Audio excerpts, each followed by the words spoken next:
నమస్తే, welcome to iDream. నేను మీ మాధురి. ఇటీవల వరుసగా జరుగుతున్న ఎన్కౌంటర్లో పెద్ద సంఖ్యలో క్యాడర్ను, కీలక వ్యక్తులను కోల్పోతున్న మావోయిస్టులకు తాజాగా మరో పెద్ద ఎదురు దెబ్బ తగిలింది. ఛత్తీస్గఢ్లో మంగళవారం జరిగిన ఎన్కౌంటర్లో ఆ పార్టీ అగ్రనేత జగన్ సహా 9 మంది మావోయిస్టులు చనిపోయారు. దీంతో మావోయిస్టులకు భారీ ఎదురు దెబ్బ తగిలినట్లయింది. మరోవైపు అబూస్గఢ్ అటవీ ప్రాంతంలోని గ్రామాలపై ఎన్ఐఏ తనిఖీలు చేపట్టి 4 అర్బన్ నక్సల్స్ ను అరెస్ట్ చేశారు. ఛత్తీస్గఢ్ రాష్ట్రం దంతేవాడ జిల్లా బయలడిల్లా అడవుల్లో మంగళవారం జరిగిన ఎన్కౌంటర్లో కేంద్ర కమిటీ సభ్యుడు, దండకారణ్య ప్రాంత ఇన్ఛార్జ్ 70 ఏళ్ల Macharla Esubu alias Jagan alias Ranadheer alias Dada మరణించారు. ఈ మేరకు బస్తర్ ఐజీ సుందర్ రాజ్ ప్రకటన విడుదల చేశారు. ఎన్కౌంటర్ లో మొత్తం 9 మంది చనిపోగా అందులో జగన్ తో పాటు PLGA సభ్యురాలు శాంతి, ఏరియా కమిటీ మెంబర్లు మండకం సుశీల, గంగి ముచికి, అలాగే కోసా మడవి, డివిజన్ కమిటీ సభ్యులు Lalitha, AOB special zonal committee గాడ్ కవిత, డివిజన్ కమిటీ సభ్యుడు హిడ్బే మడకాం, అలాగే ప్లాటన్ సభ్యుడు కమలేష్ ఉన్నట్లు ఐజీ తెలిపారు. 9 మందిపై మొత్తం 60 లక్షలు రివార్డు ఉండగా ఇందులో జగన్ ఒక్కడిపైనే 25 లక్షల రివార్డు ఉంది. ఎన్కౌంటర్ జరిగిన ప్రదేశంలో 2 303 రైఫిల్స్, 2 12 బోర్ రైఫిల్స్, 2 బర్మర్ బందుకల్, అలాగే SLR, అలాగే దేశీయ carbon 9mm 8mm rifle, 315 bore rifle, BZL launcher తో పాటు భారీగా పేలుడు పదార్థాలను బలగాలు స్వాధీనం చేసుకున్నాయి.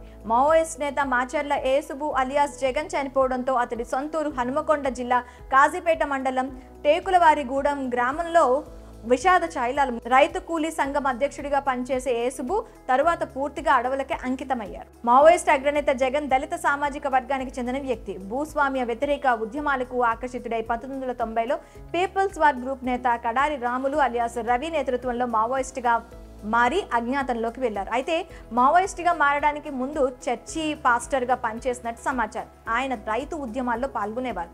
కాగా మావోయిస్టుగా మారిన తరువాత తొలుత వరంగల్ జిల్లా అన్నాసాగర్ ఏరియా కమిటీ సభ్యుడిగా పనిచేశారు. మావోయిస్ట్ పార్టీ కేంద్ర కమిటీలో కీలకంగా ఎదిగిన జగన్ పార్టీ అగ్రనేతలైన కేంద్ర కమిటీ మాజీ కార్యదర్శి గణపతికి స్పెషల్ ప్రొటెక్షన్ వింగ్ కమాండర్ గా పనిచేశారు.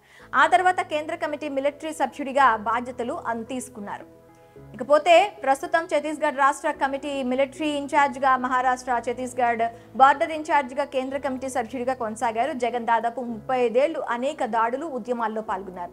అంచెలంచెలుగా ఎదిగి అనేక హోదాల్లో పనిచేశారు. తొలుత ఆర్గనైజర్ గా, కమాండర్ గా పనిచేశారు. 1995లో వరంగల్ జిల్లా కమిటీ సభ్యుడిగా పనిచేశారు. ఆ తర్వాత తెలంగాణ కమిటీ ప్రెస్, రక్షణ వ్యవహారాల ప్లాటన్ కమాండర్ గా, కేంద్ర కమిటీ రక్షణ కమాండర్ గా, ఛత్తీస్గఢ్లో జనతన సర్కార్లో వ్యవసాయ అభివృద్ధి కమిటీ నేతగా, ఆ తర్వాత కేంద్ర కమిటీ సభ్యుడిగా మహారాష్ట్ర, ఛత్తీస్గఢ్ సరిహద్దు ఇన్ఛార్జిగా, కేంద్ర కమిటీ మిలిటరీ ఇన్ఛార్జిగా ఇలా వివిధ హోదాల్లో పనిచేశారు. జగన్ అజ్ఞాతంలోకి వెళ్లిన తర్వాత ఒక్కసారి కూడా స్వగ్రామం టేకులగూడెం రాలేదని గ్రామస్తులు చెప్తున్నారు. మరోవైపు ఛత్తీస్గఢ్ రాష్ట్రం అబూస్గఢ్ అటవీ ప్రాంత గ్రామాలపై NIA 2 రోజులుగా దాడులు నిర్వహిస్తోంది.